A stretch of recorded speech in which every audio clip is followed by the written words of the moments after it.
أعوذ بالله من الشيطان الرجيم بسم الله الرحمن الرحيم واعتصموا بحبل الله جميعا ولا تفرقوا ولا تنازعوا فتفشلوا وتذهب ريحكم واصبروا إن الله مع الصابرين صدق الله العظيم.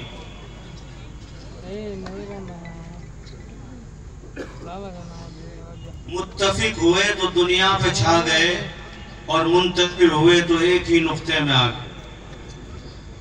آپ کے سامنے 10ویں جز کی آیت کریمہ تلاوت کی ہے جس کے اندر کامیابی اور کامرانی، فلاح اور بہبود کا راز پنہا اور پوشیدہ ہے. اللہ تبارک و تعالیٰ فرمانے وَاعْتَصِمُوا بِحَبْلِ اللَّهِ جَمِيعًا وَلَا تَفَرَّقُوا، اللہ کے رسی کو مضبوط پکڑ لو، ایک ہو جاؤ، انتشار پیدا نہ کرو. حبل اللہ هو القرآن، اللہ کی رسی قرآن مجید ہے. الممدود من السماء الى الارض، جو آسمان سے زمین تک لٹکی ہوئی ہے. تو ہماری کتاب، ہمارا قرآن اگر ہم اسے مضبوطی سے پکڑ لیں تو دنیا کی کوئی طاقت اور قوت ہمیں نہیں ہلا سکتی. آپ یہ سمجھ لیجئے جتنی دنیا میں کتابیں آئی ان تمام کتابوں سے خداوند قدوس کا مقصد پورا نہ ہوا. اگر پورا ہو جاتا تو دین کی تکمیل کا اعلان کر دیا جاتا. لیکن خداوند قدوس نے قرآن مجید میں اليوم اکملت لکم دینکم واتممت علیکم نعمتی ورضیت لکم الاسلام دینا، آج میں نے تمہارے لیے تمہارے دین کو مکمل کر دیا ہے، دین کی تکمیل ہو چکی ہے.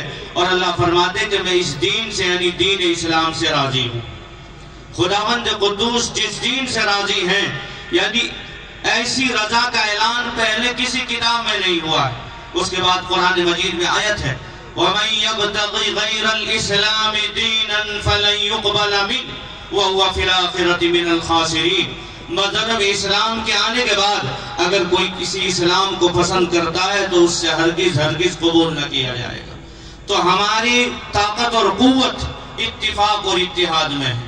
اگر ہم اتفاق اور اتحاد کے ساتھ رہیں گے تو ہمیں کوئی دنیا کی طاقت بھی نہیں ملا سکتی. صحابہ کرام مٹھی بھر جماعت تھی، 313 تھے لیکن اتفاق تھا، کسی کی رائے الگ نہیں تھی. آقا مدنی صلی اللہ علیہ وسلم اگر بیٹھنے کا حکم فرماتے اجلسو تو جو اس مجلس میں مسجد میں موجود ہے وہ بھی بیٹھ جاتے ہیں. جو نالی کے ایک پیر ادھر ہے ایک پیر ادھر ہے وہ وہیں بیٹھ جاتے ہیں. جو بکری باندھنے کے باڑے میں وہیں بیٹھ جاتے ہیں. یہ ہے غلامی، اس کا نام ہے اتباع نبوی. یہ ہے عشق رسول، اس کا نام ہے مسلمانی. تو محمد عربی صلی اللہ علیہ وسلم باہر تشریف لاتے ہیں. نالے کے اوپر جو بیٹھے ہوئے صحابی ہیں ان سے پوچھتے ہیں کیوں بھائی آپ کیوں بیٹھے ہیں؟ عرض کیا میرے آقا اب آپ کے اپنے غلام نے اجلیسوں کی آواز سنی تھی بیٹھنے کی اس لیے میں بیٹھ گیا. آپ نے فرمایا میرا حکم تو اندر والوں کے لیے تھا. عرض کیا میرے آقا اگر میں اجلیسوں محمد عربی صلی اللہ علیہ وسلم کے زبان مبارک سے، نبوت کی زبان مبارک سے پیارے پیارے الفاظ نکلے ہوئے سن کر اگر نہ بیٹھتا تو پھر غلامی کیسی؟ آپ نے پوچھا کب تک بیٹھے رہتے؟ عرض کیا میرے آقا قیامت تو آ جاتی جب تک آپ کا حکم نہ ہوتا نہ اٹھتا. اس کا نام ہے غلامی. یہی اتباع رسول، یہی عشق رسول. باہر نکلتے ہیں آپ دیکھتے ہیں بکریوں کے باڑے میں بکری باندھنے کی جگہ ایک صحابی بیٹھے ہوئے. پوچھا آپ کیوں بیٹھے ہیں؟ کہ جی آپ کے اپنے غلام نے بھی اجلس سنا تھا، میں نے تو اندر کے لیے حکم فرمایا تھا کہ نہیں، میری کان میں نبی کی آواز سنی ہے، اگر میں نہ بیٹھتا تو پھر غلامی کیسی تھی؟ کب تک بیٹھے رہتے؟ عرض کیا میرے آقا جب تک اٹھنے کا حکم نہ ہوتا قیامت تو آ جاتی، میں نہیں اٹھ سکتا تھا. اس کا نام ہے اتباع رسول اور اتباع نبوی. اطیعوا اللہ اور اطیعوا الرسول میں خداوند قدوس سے کامیابی اور کامرانی ہے. صحابہ کو حکم فرمایا جاتا تھا فوراً عرض کرتے تھے سمعنا و اطعنا، ہم نے سن لیا اور ہم نے اتباع کی. تو یہ ہے اس کے اندر اتفاق اور اتحاد. آپ علیہ السلام کے صحابہ بالکل بھی ذرا برابر بھی کسی اعتبار سے بھی نافرمانی نہیں فرماتے تھے، فوراً عمل ہے. عثمان غنی رضی اللہ تعالیٰ عنہ بیعت رضوان کے موقع پر مکہ پاک میں بھیجا جا رہا ہے. آپ پہنچ رہے ہیں، ان کے جو زمانے جاہلیت کے دوست ابان ابن سعید آپ نے سوچا کہ مجھے رؤسائے مکہ اور چودھریوں سے ملاقات کرنی ہے تو میں ان کو ساتھ میں لے کر کے چلوں گا۔